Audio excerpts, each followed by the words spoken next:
Pagbasa mula sa unang aklat ni Samuel.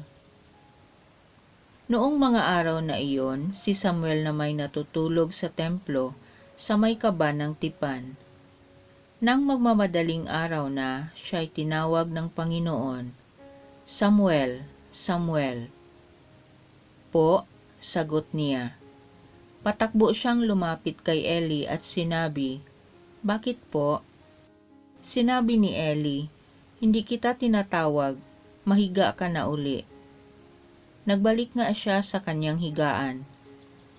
Tinawag siya uli ng Panginoon. Bumangon siya, lumapit kay Eli at itinanong, "Tinatawag po ba ninyo ako?" Sinabi ni Eli, "Hindi kita tinatawag, anak, mahiga ka na uli."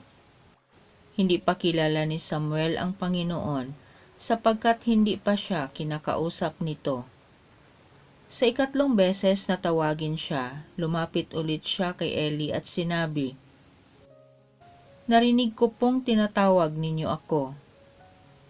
Naisip ni Eli na ang Panginoon ang tumatawag kay Samuel, kaya sinabi niya, "Sige, mahiga ka uli. Kapag narinig mo pang tinawag ka, ganito ang sabihin mo, 'Magsalita po kayo, Panginoon.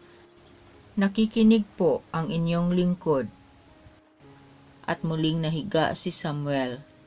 Ang Panginoon ay lumapit kay Samuel at tinawag ito. Sumagot si Samuel, "Magsalita po kayo, nakikinig po ang inyong lingkod." Habang lumalaki si Samuel, patuloy siyang pinapatnubayan ng Panginoon at nagkakatotoo ang lahat ng sinasabi niya. Ang salita ng Diyos. Handa akong naririto upang sundin ang loob mo. Ako ay naghintay sa aking Panginoon at dininig niya ang aking pagtaghoy.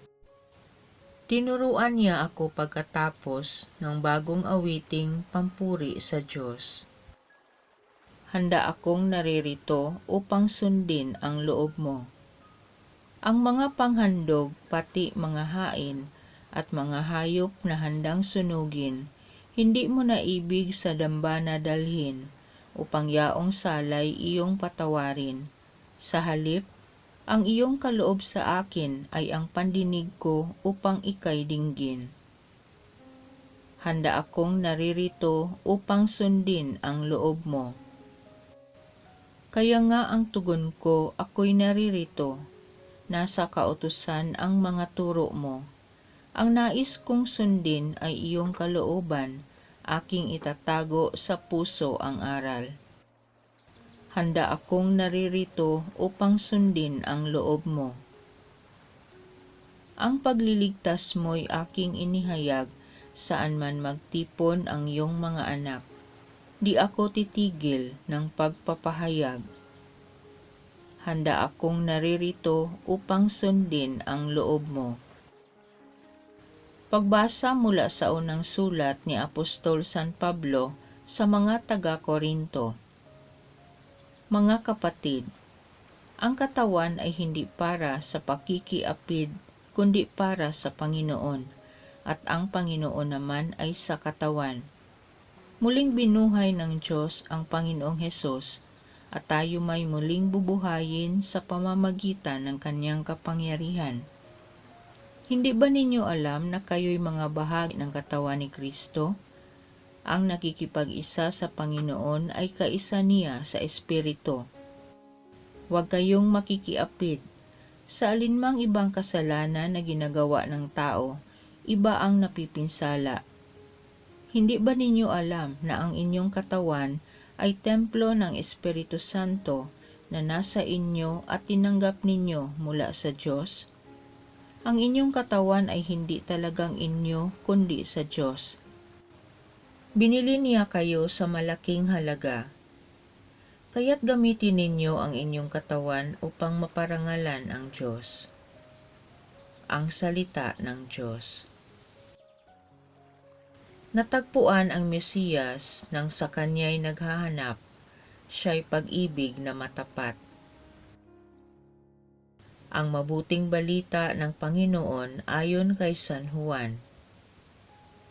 Noong panahong iyon, nakatayo si Juan at ang dalawa sa kanyang mga alagad. Nakita niya si Jesus na nagdaraan at kanyang sinabi, "Ito ang kordero ng Diyos." Narinig ng dalawang alagad ang sinabi niya at sumunod sila kay Jesus. Lumingon si Jesus at nang makitang sumusunod sila ay kanyang tinanong, "Ano ang hinahanap ninyo?" Sumagot sila, "Saan po kayo nakatira, Rabi?" Ang kahulugan ng salitang ito'y guro. "Halikayo at tingnan ninyo," ani Jesus. Sumama sila at nakita nila ang kanyang tinitirhan at tumuloy sila roon ng araw na yaon. Nooy mag-iika-4 ng hapon. Ang isa sa dalawang nakarinig kay Juan at sumunod kay Jesus ay si Andres na kapatid ni Simon Pedro. Una niyang hinanap ang kapatid niyang ito at kanyang sinabi sa kanya, "Natagpuan namin ang Mesiyas." Ang kahulugan ng salitang ito'y Kristo. At siya'y isinama ni Andres kay Jesus. Tiningnan ni Jesus si Simon at sinabi sa kanya, "Ikaw si Simon na anak ni Juan. Ang ipangangalan ko sa iyo'y Cephas." Ang katumbas ng ngalang ito'y Pedro. Ang mabuting balita ng Panginoon.